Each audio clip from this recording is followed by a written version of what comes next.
Sa Israel, may isang lalaking nagngangalang Gideon, isang simpleng magsasaka na hindi kailanman inakala na siya'y tatawagin ng Diyos upang maging isang mandirigma.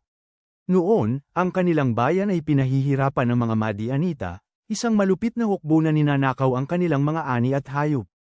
Takot at gutom ang bumalot sa mga Israelita. Isang araw, habang nagtatago si Gideon at patagang gumagawa ng pagkain, nagpakita sa kanya ang isang anghel ng Diyos. Matapang na mandirigma, pinili ka ng Diyos upang iligtas ang Israel.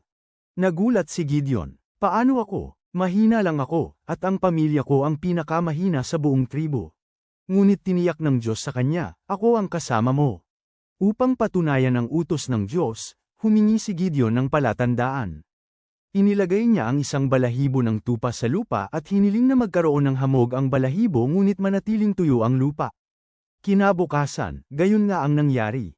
Ngunit nais pa niyang tiyakin, kaya hiniling naman niya na ang balahibo ang matuyo at ang lupa ang mabasa ng hamog. Nang muli itong maganap, naunawaan niyang tunay ngang siya ang pinili ng Diyos. Kaya't tinipon ni Gideon ang 32,000 sundalo upang labanan ang libu-libong Madianita. Ngunit sinabi ng Diyos, masyadong marami ang iyong hukbo.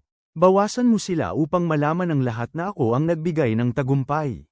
Sinubak ni Gideon ang kanyang mga tauhan, sinabihan niya ang mga takot na umuwi, kaya 22,000 ang umalis. Naiwan ang 10,000, ngunit sinabi ulit ng Diyos, sobra pa rin. Sa isang pagsubok, dinala ni Gideon ang kanyang hukbo sa isang ilog at pinapainom sila. Tanging ang 300 na lumuhad at sumalok ng tubig gamit ang kamay ang pinili ng Diyos. Isipin mo, 300 sundalo laban sa isang napakalaking hukbo. Sa utos ng Diyos, hindi espada ang kanilang ginamit kundi mga trumpeta, sulo, at tapayan. Nang dumating ang gabi, pumalibot sila sa kampo ng kaaway.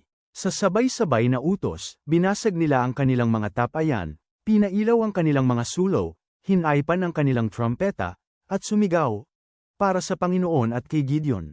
Nagising ang mga Madianita sa kaguluhan at takot, sa dilim, inakala nilang napakaraming sundalo ang umatake.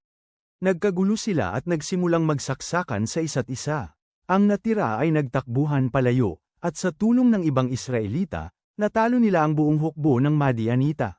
Sa pamamagitan ng pananampalataya, pagsunod, at kaunting mandirigma, ipinakita ng Diyos na ang tagumpay ay hindi nakasalalay sa dami o lakas, kundi sa kanyang kapangyarihan.